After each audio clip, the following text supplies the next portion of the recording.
हजुर, म सानैदेखि समाजसेवा गर्न मन लाग्ने, अरूलाई चाहिँ सहयोग गर्न मन लाग्ने भएको कारणले पनि सकेसम्म अब एउटा यतैतिर राम्रो हुन्छ, गर्न पनि पाइन्छ राम्रोसँग काम, अरूलाई साथ सहयोग गर्न पाइन्छ, कसैलाई केही पर्दाखेरि आफूले पनि केही गर्न सकिन्छ, सहयोग गर्न पाइन्छ भन्ने भावनाले नै हो। जियोस्, अब तपाईँलाई कलाकार भनौँ कि नेता भनौँ कि दुवै भनौँ म्याम? मलाई कलाकार चाहिँ नभन्नु। मैले चाहिँ पहिल्यैदेखि मलाई अब नेता पनि एउटा मैले पनि अझै धेरै कामहरू गर्न बाँकी छन्, जनताको मन जित्न बाँकी नै छ, काम गर्न बाँकी नै छ। त्यस हिसाबले मलाई नेता भने पनि भयो, नत्र एउटा टेलिभिजनको सञ्चालिका अब एज एउटा डिरेक्टरको रूपमा मैले झन्डै 4-5 वर्ष भइसक्यो आफ्नै टेलिभिजन रन गरेर बसेको छु। त्यही भएर हजुरहरूलाई जे इच्छा छ त्यही भन्दा हुन्छ मलाई। त्यो त एउटा दर्शकहरूको श्रोताहरूको पाटो भइहाल्यो। अब मैले त प्रश्न गर्नुपर्ने गरिहालेँ। अब हजुर ठिकै छ, त्यसैलाई मिलाएर हजुरले राख्दा भयो नि। हजुर, अनि विशेष गरी यो नेताहरूको त अब बाचा प्रतिबद्धताहरू हुन्छ होइन, हामीले यस्तो गर्छौँ यस्तो गर्छौँ भन्ने हुन्छ, त्यस्तो खालको हजुरको अब यता यो गर्छु भन्ने खालको ठ्याक्कै त्यस्तै केही छ कि प्लानिङ केहीहरू? मैले चाहिँ महिला सशक्तिकरण साथसाथै बालबालिकालाई फोकस गरेको छु सुरुदेखि नै। मान्छेले अब हरेक पत्रकारले सोद्धाखेरि तपाईँको एजेन्डा के हो, भिजन के हो भनेर म त्यस्तो ठुलो ठुलो गफ दिन आउँदैन र त्यही गफ सुनेरै वाक्क दिक्क भएका छन् नेपाली जनता। त्यही भएर मैले महिला सशक्तिकरण कसरी हुन्छ, आफ्नो काठमाडौँ बाहेक हाम्रो जिल्ला बाहिर पश्चिमतिर कति महिलाहरू बिना रोजगारी छैन, स्वास्थ्य चौकी ठाउँ ठाउँमा राम्रो छैन। अब सकेसम्म आफूले यस्ता यस्ता कुराहरूलाई चाहिँ टार्गेटमा राखेर त्यहाँ काम गर्न पाए, त्यहाँ बच्चाहरूलाई शिक्षा दीक्षा दिन पाए, स्वास्थ्य चौकी राम्रो बनाउन पाए, यस्ता सुविधाहरू चाहिँ पुर्याउन पाए भन्ने मलाई चाहिँ एकदमै। अनि युवा तथा रोजगार होइन, हाम्रा युवाहरू दिनदिनै कति एयरपोर्टमा देख्न सक्छौँ, कति लाखौँ युवाहरू बाहिर गइराख्नुपर्छ यहाँ रोजगारी नपाएर। अनि यस्ता कुराहरूलाई चाहिँ जोडेर राम्रोसँगले एउटा गरेर काम गर्न पाए मलाई चाहिँ त्यस्तो गरेर चाहिँ आउन अगाडि बढ्न मन छ।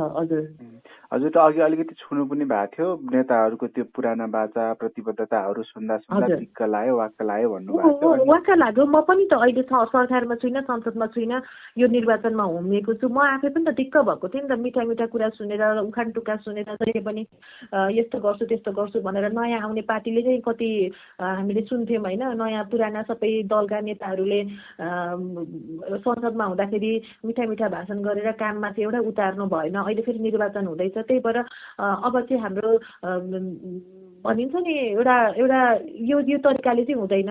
हजुर, कलाकार त फेरि राजनीति गर्नु हुँदैन, राजनीतिमा लाग्नु हुँदैन पनि भन्छन् नि म्याम।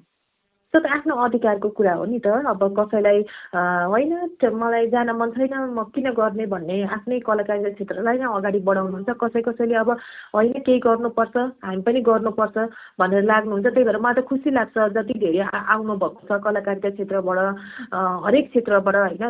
कतिजना व्यवसाय गरेर बस्नुभएको बिजनेसम्यानदेखि लिएर बिजनेस वुमेनदेखि लिएर सबै आउनुभएको छ। यो त देशको माया लागेर नै आउनुभएको हो नि त। अनि त्यही भएर मलाई त खुसी लागेको छ। आउनुपर्छ नयाँ अनुहार, नयाँ शक्ति, नयाँ मान्छे कोही आउनुपर्छ भन्ने लाग्छ है मलाई चाहिँ। म त पोजिटिभ वेमा हेर्छु यो चाहिँ। कलाकार मात्रै होइन, व्यवसाय मात्रै होइन, डक्टर सबैजना आउनुपर्छ। किनकि हामीले देखिसक्यौँ कसले कति गर्नु हुँदो रहेछ भनेर। केही गर्छु भनेर चाहिँ आउनुपर्छ नयाँ अनुहार। नेताले गर्न नसक्या भएर अब सबै क्षेत्रबाट दक्ष व्यक्तिहरू आउनु परेको। हजुर, मिलेर आउनुपर्छ। हजुर, अर्को एउटा पछिल्लो समय यो हाम्रो सामाजिक सञ्जालतिर पनि आइरहेको छ नि, अलिकति चर्चित भए, दर्शकहरूले श्रोताहरूले रुचाइदिनु भयो, माया गर्नुभयो भन्दैमा चुनावमा भोट पाइन्छ पाइँदैन अथवा त्यसरी चुनावमा लाग्नु पनि हुँदैन भन्ने कुराहरू पनि आएको छ नि, यसलाई चाहिँ कसरी हेर्नुहुन्छ? ठिकै छ, त्यो जनताको एउटा पब्लिकको एउटा सोच विचार हो, त्यसलाई म नराम्रो रूपमा लिँदिनँ। तर त्यस्तो पनि भन्न मिल्दैन, किनकि कोही व्यक्ति कोही फलानु मान्छे एउटा केही गरेर बस्नुभएको छ, कलाकारिता क्षेत्रमा व्यवसाय गरेर बस्नुभएको छ भने एउटा सक्षम मान्छे हो नि त उहाँ पनि होइन। उहाँलाई पनि त अब जस्तै मलाई हेर्नु न खाना लाउन पुगेको छैन त, पुगेको छैन म मजाले टेलिभिजन रन गरेर बसेकै थिएँ, व्यवसाय बसाएकै थिएँ आफ्नो घर जम गर्दै होइन। मलाई पनि त यो गाली खान त मन छैन नि त होइन। त्यही भएर त्यत्तिकै त्यसरी चाहिँ भन्न मिल्दैन जस्तो लाग्छ मलाई, त्यसरी जज गर्न मिल्दैन जस्तो लाग्छ मलाई चाहिँ। तर उहाँहरूको विचारलाई पनि म मान्छु, अब आफ्नो विचार राख्न त पाइयो नि त होइन। अनि त्यही भएर त्यो केही नभएर अब काहीँ जाने बाटो नभएर त आउनुभएको होइन नि त कोही पनि, अब केही नपुगेर होइन। आफ्नो ठाउँमा आफ्नो घर चुलो चलिरहेकै थियो, खाना लाउन पुगेकै थियो, केही गर्छु भनेर आउनुभएको हो नि त। त्यस्तो व्यक्तिलाई चाहिँ मौका दिनुपर्छ, विश्वास गर्नुपर्छ। अब जनताले पुराना दल नेतालाई जहिले पनि भोट दिएर विश्वास गरेर नै अब उहाँहरूको रिजल्ट पाइयो। अब पनि एउटा विश्वास गरौँ न नयाँ अनुहारलाई, नयाँ मान्छेलाई, जो व्यक्तिसँग सबै कुरा पुग्दा पुग्दै पनि म अझै केही गर्छु भनेर आउनुभएको छ भने त मौका दिउँ न, पुरानोलाई दिनु भन्दा नयाँलाई मौका दिउँ न भन्ने लाग्छ मलाई चाहिँ। अहिलेसम्म अवस्था जेसुकै भयो अब चाहिँ सबै मिलेर देश बनाउनु पर्छ भन्ने चाहिँ एकचोटि मौका दिनै पर्छ नयाँ अनुहारलाई चाहिँ। म चाहिँ त्यो भन्छु, ऋषि सर होस् चाहे म चाहे जो होस्, एकचोटि